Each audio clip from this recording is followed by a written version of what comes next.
Finally, we are reviewing one of the most anticipated flagship smartphones of this generation, the Vivo X300 Pro.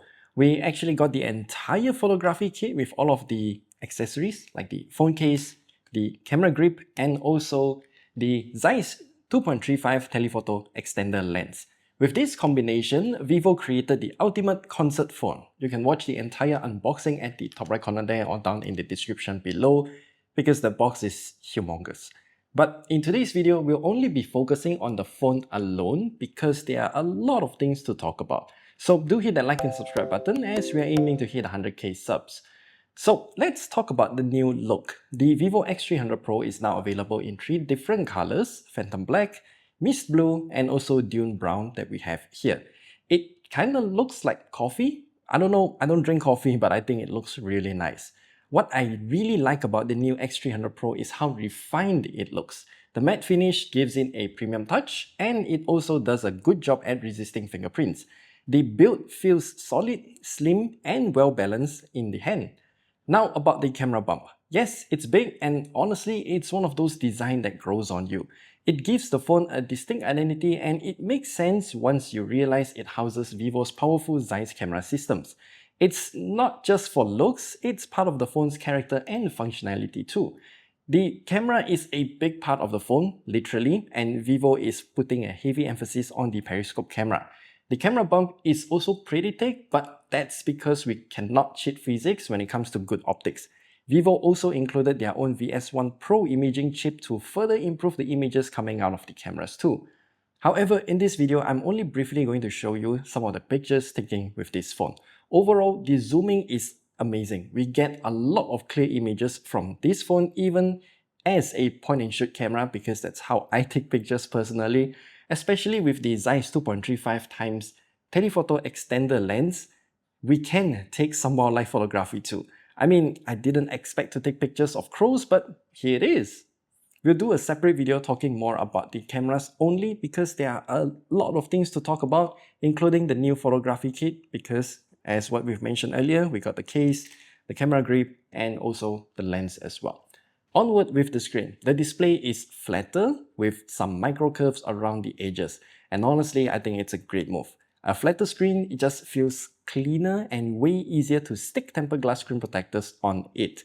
It also makes the phone more comfortable to use day to day because you don't have to worry about palm rejection and whatnot. The color accuracy of this screen is also very on point. One thing I really have to highlight is that the maximum brightness of this screen, you can go up to around like 2000 nits. As for the color accuracy, it is another one of this screen's strong point too. The default natural color profile will deliver a realistic color tone with a DCI-P3 color gamut coverage of around 73%, and the delta E value is impressively low, meaning the color is accurate and true to life. This is perfect for those who prefer natural balanced colors rather than oversaturated ones.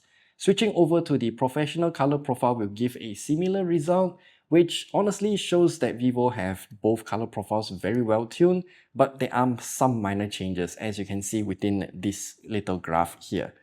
And lastly, we have the Pro color profile, which delivers the most vivid visuals on the Vivo X300 Pro. It covers nearly 100% for both sRGB and DCI-P3 color gamuts, so everything from photos to videos will look rich and vibrant without feeling overdone. Color accuracy remains impressive with an average delta E number that's very low, meaning this color profile is perfect for those who prefer a more saturated look. Now, onwards to performance time. I posted this on our YouTube community post about like a week ago, saying that the Vivo X300 Pro is secretly a gaming phone. And it is. Let me tell you why. The Vivo X300 Pro comes with the new MediaTek Dimensity 9500.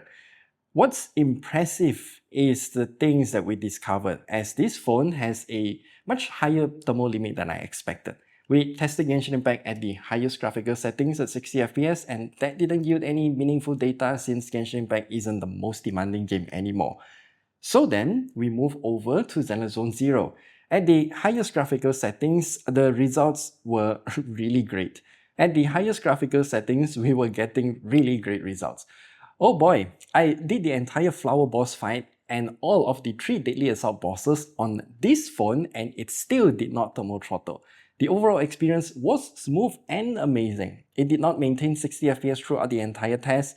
That's expected and I don't have an issue with it, but the frame rate consistency is really good and it did not have any major stutters or frame drops. The same goes to Wuthering Waves, by the way. I had to do so much more than fly around just to try to make the phone thermal throttle. When it did thermal throttle, it did not actually aggressively throttle, just dropping the frame rate a little. I have to admit, Vivo's tuning for the MediaTek Dimensity 9500 is great, and it is also very difficult to thermal throttle, making this phone kind of better than some of the gaming phones that we've tested so far. Yeah. I also thought that the humongous camera bump will be a heat trap since the chipset is located somewhere under that camera bump, but that's not the case. It's crazy to see how good it is for gaming.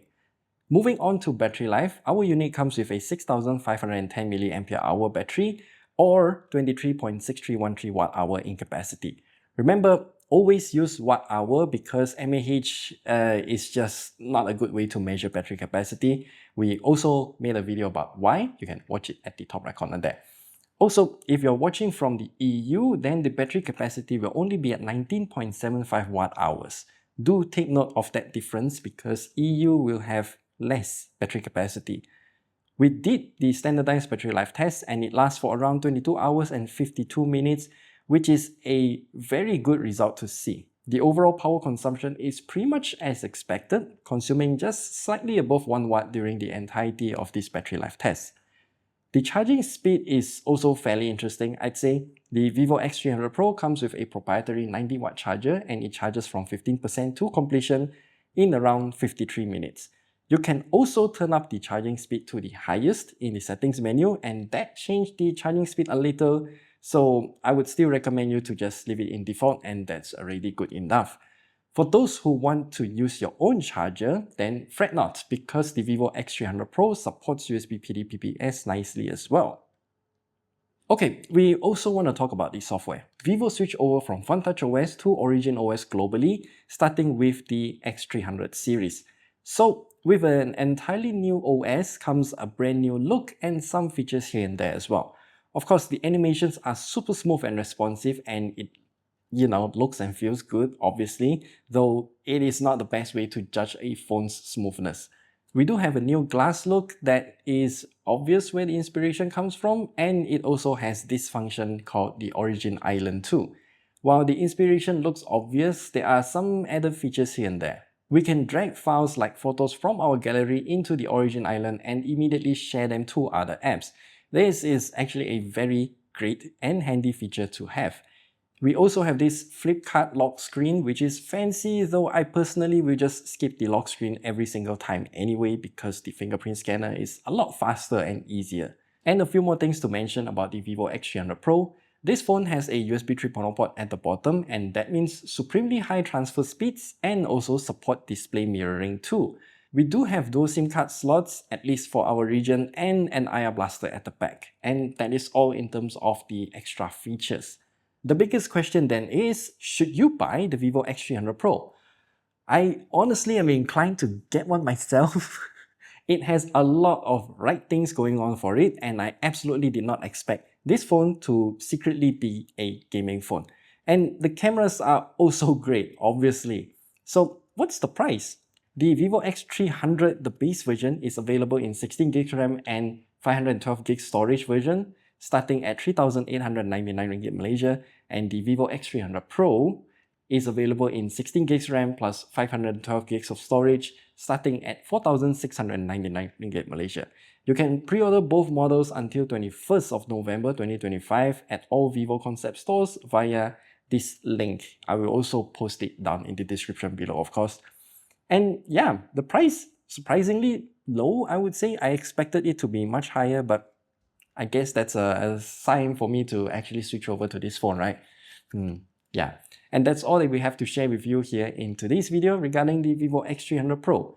As a reminder, we have another video talking about the cameras alone. You can check it out at the top right corner there or down in the description.